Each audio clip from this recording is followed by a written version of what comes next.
আসসালামু আলাইকুম প্রিয় বন্ধুরা, তোমরা সকলে কেমন আছো? আশা করি ভালো আছো। আজকে নতুন ভিডিওতে সবাইকে স্বাগতম জানাচ্ছি। আজকে এআই কে যা বললাম তোমরা শুনলে অনেক অবাক হয়ে যাবে। মৃত্যু নিয়ে এআই কে কিছু প্রশ্ন করলাম, সে যেভাবে উত্তর দিল তোমাদের মাথা নষ্ট হয়ে যাবে, তোমার চোখ কপালে উঠে যাবে। যদি এই প্রশ্নগুলোর উত্তর যদি জানতে চাও তাহলে পুরো ভিডিওটি দেখো। আশা করি তোমাদের এই ভিডিওটি ভালো লাগবে। চলুন কথা না বাড়িয়ে ভিডিওটি শুরু করা যাক। জেমিনি, তুমি কি আমার কথা শুনতে পাচ্ছ? হ্যাঁ, আমি আপনার কথা শুনতে পাচ্ছি। বলুন, আমি আপনাকে কিভাবে সাহায্য করতে পারি? তুমি বলো, মৃত্যুর 24 ঘন্টা আগে মানুষের শরীরে যেসব পরিবর্তনগুলো হয় সেই পরিবর্তনগুলি কি এআই শনাক্ত করতে পারে কিনা? মৃত্যুর 24 ঘন্টা আগে মানুষের শরীরে যেসব পরিবর্তন হয় সেগুলো ব্যক্তিভেদে ভিন্ন হতে পারে। কিছু লক্ষণ দেখে এআই শনাক্ত করার চেষ্টা করতে পারে, তবে এটি কখনোই চূড়ান্ত নির্ণয় হতে পারে না। আচ্ছা, তুমি বলো, মৃত্যুর আগে মানুষের আচরণ বা চোখের নড়াচড়া কি এআই বিশ্লেষণ করতে পারে? হ্যাঁ, পারে।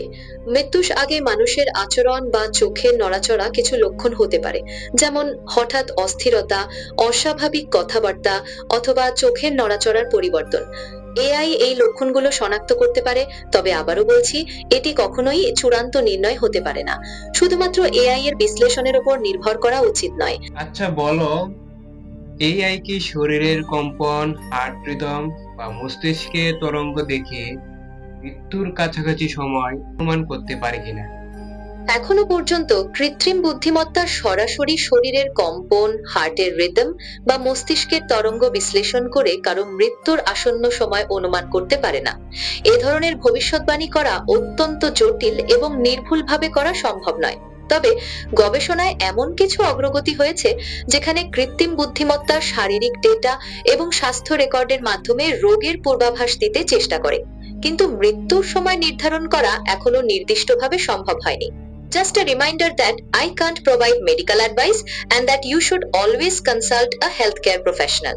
আচ্ছা, মৃত্যুর আগে মানুষের পরিবর্তনে যা কথা বলা হয়েছে তার সাথে এআই এর বিশ্লেষণের সাথে কোথায় মিল রয়েছে? ঠিক বলেছেন। মৃত্যুর আগে মানুষের পরিবর্তন সম্পর্কে কোরআনে অনেক কিছু বলা আছে। যেমন সূরা আল আরাফের 34 নম্বর আয়াতে বলা হয়েছে যে প্রত্যেক ব্যক্তির মৃত্যুর একটা নির্দিষ্ট সময় আছে। আবার সূরা কাফের 19 নম্বর আয়াতে বলা হয়েছে যে মৃত্যু যন্ত্রণা অবশ্যই আসবে। এখন শেষ প্রশ্ন করতেছি তোমাকে, যদি এআই মানুষের মৃত্যুর সিগন্যাল পূর্বাভাস দিতে পারে তাহলে কি তকদিরের মধ্যে হস্তক্ষেপ হয়ে যায়? এটি একটি জটিল প্রশ্ন। তকদির হলো আল্লাহর নির্ধারিত পরিকল্পনা। এআই যদি মৃত্যুর সিগন্যাল পূর্বাভাস দিতেও পারে, তবুও তা তকদিরকে পরিবর্তন করবে না, বরং তা তকদিরের অংশকেই প্রকাশ করবে। কারণ আল্লাহ সবকিছুই জানেন, এমনকি আমাদের মৃত্যুও। তাই এআই এর পূর্বাভাস তকদিরকে বদলাতে পারবে না, বরং হতে পারে এটি তকদিরের একটি বহিঃপ্রকাশ মাত্র। প্রিয় বন্ধুরা, তোমরা তো শুনতে পেলে এই প্রশ্নের উত্তরগুলো জানতে পারলে। মৃত্যুর সম্পর্কে এআই এর বিশ্লেষণ এবং তকদিরের মধ্যে যে পার্থক্যটা রয়েছে তা আপনারা জানতে পেরেছেন।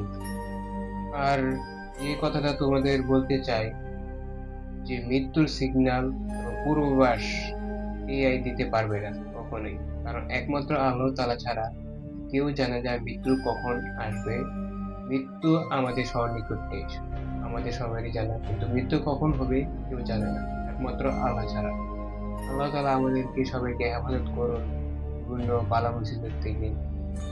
আল্লাহ যাতে সবাইকে সুস্থ রাখুন এই প্রত্যাশায় আজকের ভিডিও এই পর্যন্তই। ধন্যবাদ সবাইকে।